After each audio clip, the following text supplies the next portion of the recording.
I'm reading a creator-owned comic every day for a month, and today I read Groken Part 3 by the great Kenneth Rocafort. And you can see here, check out this awesome, super glossy cover.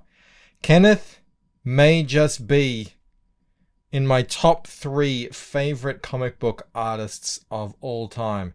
His work is truly sublime.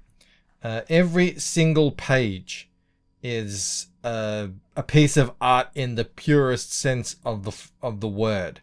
It is actually quite mind-blowing when you get in there and actually study all the little details that he puts in, the colors. I mean, he does everything. He does the line art, the colors. He even does his own lettering.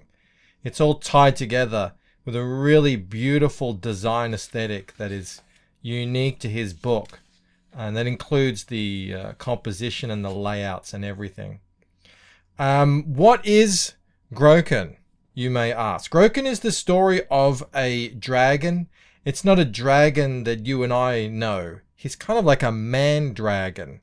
And he was kidnapped by this evil woman, held against his will, experimented on. And for the first 2 books, it was sort of about his escape from that situation. And at the end of the second book, he was finally reunited with a couple of scientists and researchers that have been helping him along the way. It's a difficult story to explain because Kenneth gives nothing away. A lot of people have struggled to understand the story of Groken, and that's because Kenneth does 0 exposition. When I say 0, I mean none. So it really can be a little difficult at times to follow who all the characters are. It's not difficult to follow the story as it happens on the page. It's very clear. The language is well written. You can understand everything that's taking place. It's just that there are so many characters. Look, he has these things at the back with characters, and these change on every single book, and so you can get their names and everything, but it doesn't tell you how they're connected or who they're with or anything. That's just sort of left up to you. Imagine these are pieces of a puzzle, and you don't know what the puzzle looks like at the end. You're just putting together this beautiful looking thing. So along the way, you're reading all of these different people and places. You don't know their motivations. You don't know how they connect. Bit by bit, they slowly start to interact with each other. But we're up to the 3rd book now, and I would love to start seeing a bit more cross interaction between the different characters. There's a little bit happening, especially surrounding Groken, obviously being the main character.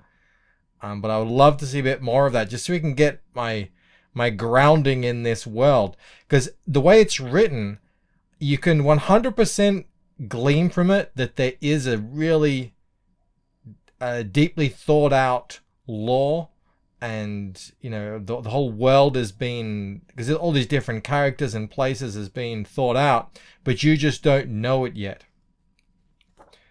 So I look forward to that, and I hope it's coming soon.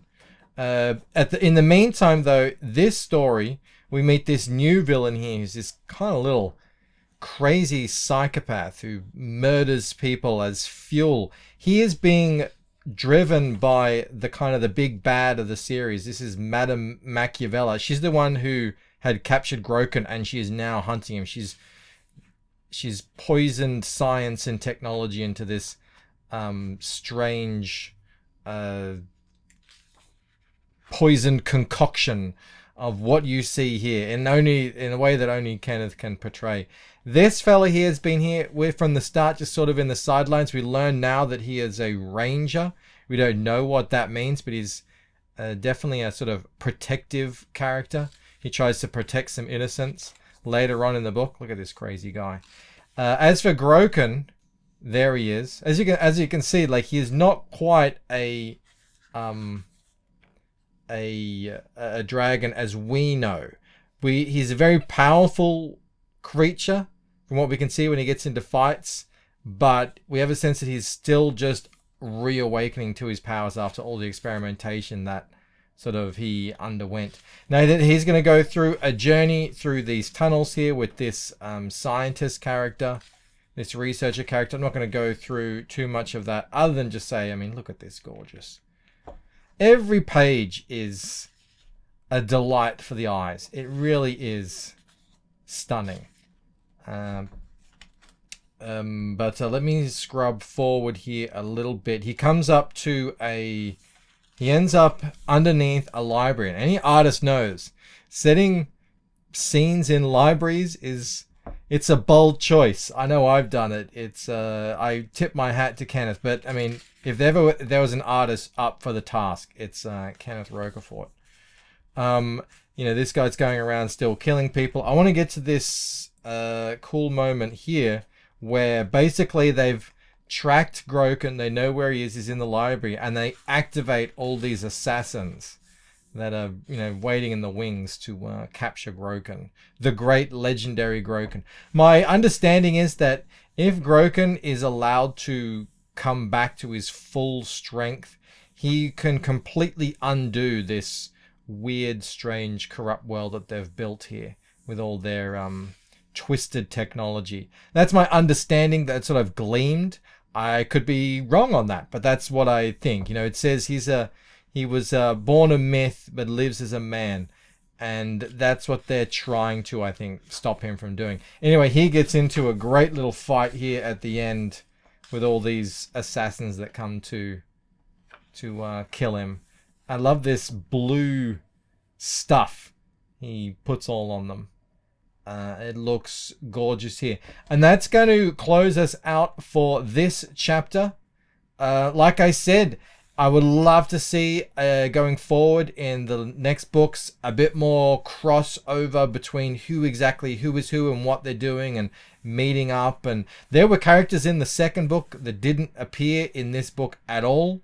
The girl, the old man, tons of them. So I'd love to see them all come back and we can get a bit more of a grounding on exactly how everyone fits into this crazy play that Kenneth has constructed for us. That is Groken 3. I very much look forward to Groken 4. He is taking sign-ups for that now. I will see you on the next one. All right, bye.